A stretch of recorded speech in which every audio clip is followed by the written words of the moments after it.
cú muốn thì mình phải phải hại không là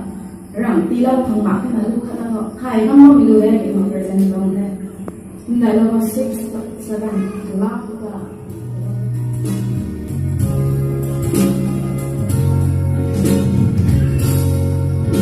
rồi còn được chẳng hay nắng đêm nhẹ bao tay rồi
Ramon